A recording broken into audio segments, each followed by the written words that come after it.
What is going on, guys? Welcome back to the channel, and today we are going to be going through some of the news announced in yesterday's community transmission and pretty much just going over my thoughts on it all, both the good and the bad.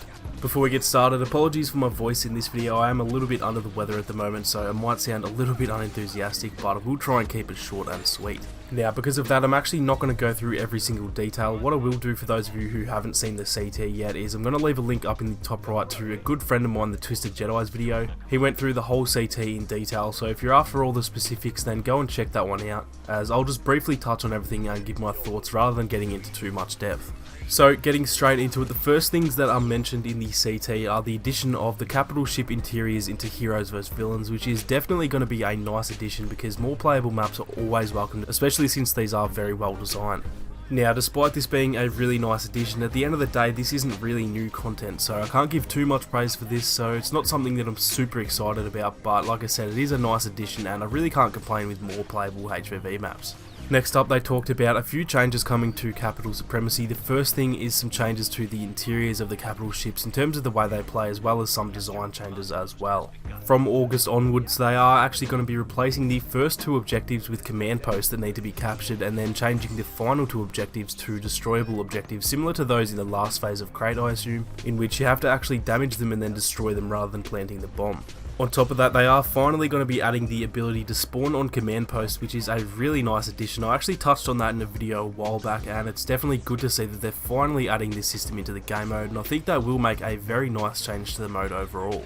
Lastly, they are adding 3 new skins for the B1 battle droids, which is nice to see. I'll pop all 3 of those up on your screen right now, and these are the pilot skin, the jungle skin, and the training skin. Now, all of that I just mentioned is coming next week alongside with the new star cards and passive health on kill. They actually didn't mention any of that star card stuff in this CT, so I really hope it isn't delayed or anything like that, but as far as I know, that will all be coming next week on the 28th of August. Now, moving on to September, which they did mention will hopefully arrive on the 25th of September, and this is going to be probably one of the biggest updates the game has actually ever seen, so we're going to go through what is coming in September. First of all, Felucia will be arriving to Capital Supremacy in this update, which is actually a little bit earlier than I expected, to be honest, so I'm pretty pleased with that. There are no images of it or anything yet, but they do mention that there are some themes of the traditional Felucian farm, a cave that used to be inhabited by an indigenous Rancor, and remnants of the mighty Sarlacc, so despite not having any pictures, that does all sound pretty cool. Now, unfortunately, there is no talk of this being added to Galactic Assault, which I'm not going to lie, I find really disappointing. Maybe they'll look into doing it at some point down the line or something, but this is a pretty big bummer for me, as I mainly play Galactic Assault, and that mode is in serious need of some new content, especially when it comes to maps. Next up, there is some really solid news about some offline and co-op content coming in the September update as well, one being a 4-player co-op game mode where you and 3 friends can play large-scale Clone Wars adventures against the AI.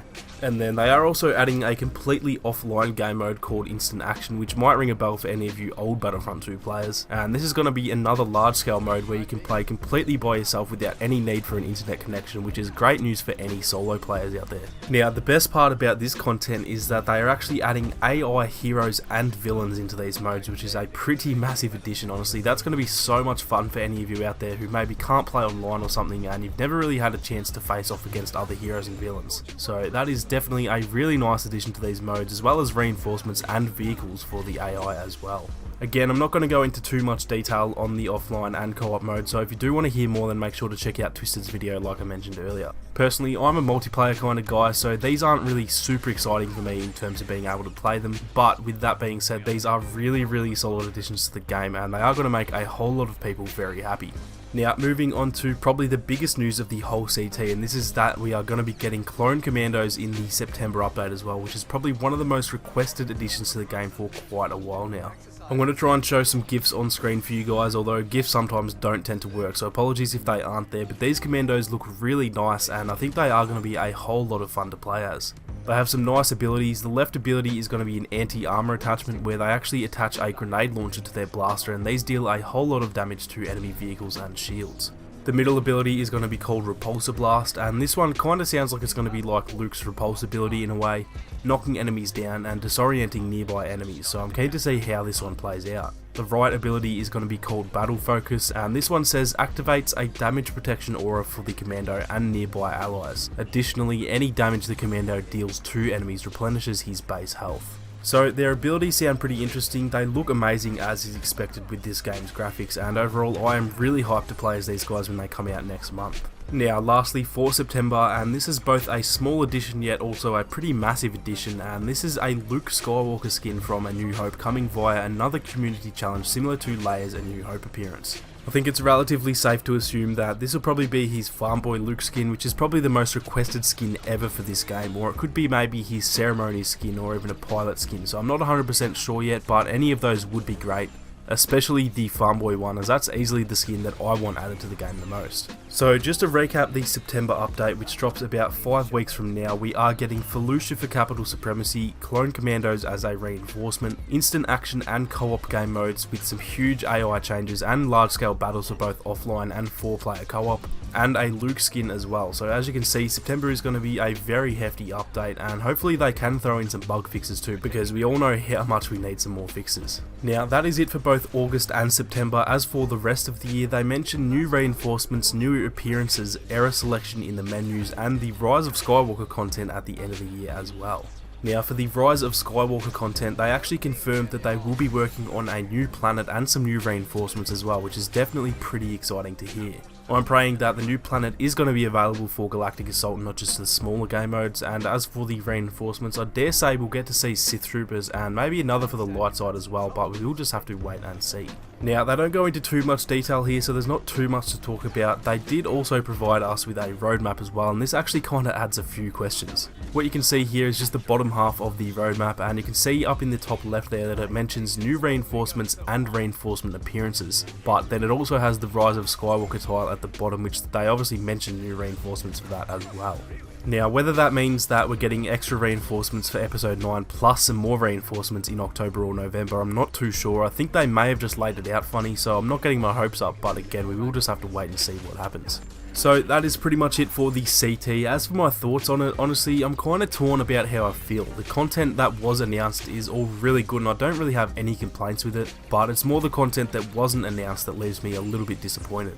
I was really hoping to see some heroes announced or something like that, and sure they could add some more next year if they go ahead with the game, but for me this kind of does feel like it's the end in terms of content, as they actually said at the end of the CT, the next few months are an exciting time for the game and we're incredibly grateful that you've chosen to come on this journey with us. Ben Walker then also tweeted, "We've got much more coming to Star Wars Battlefront 2 over the coming months. If you missed the news, be sure to check it out. Thanks for being on this ride with us and may the Force be with you." Now to me that kind of seems a little bit like the devs are showing gratitude towards our devotion to the game's lifespan, which generally only really happens when a game's support is coming to an end.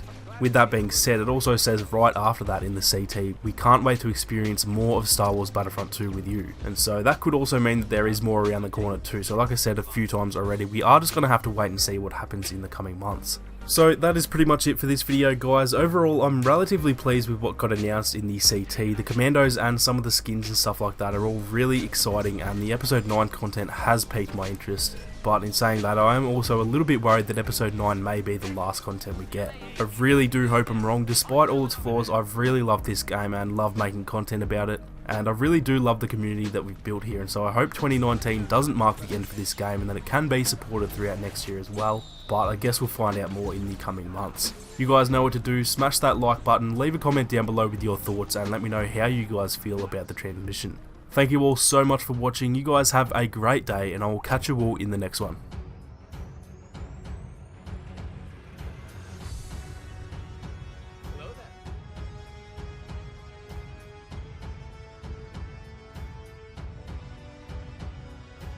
The strongest defense is a swift and decisive offense.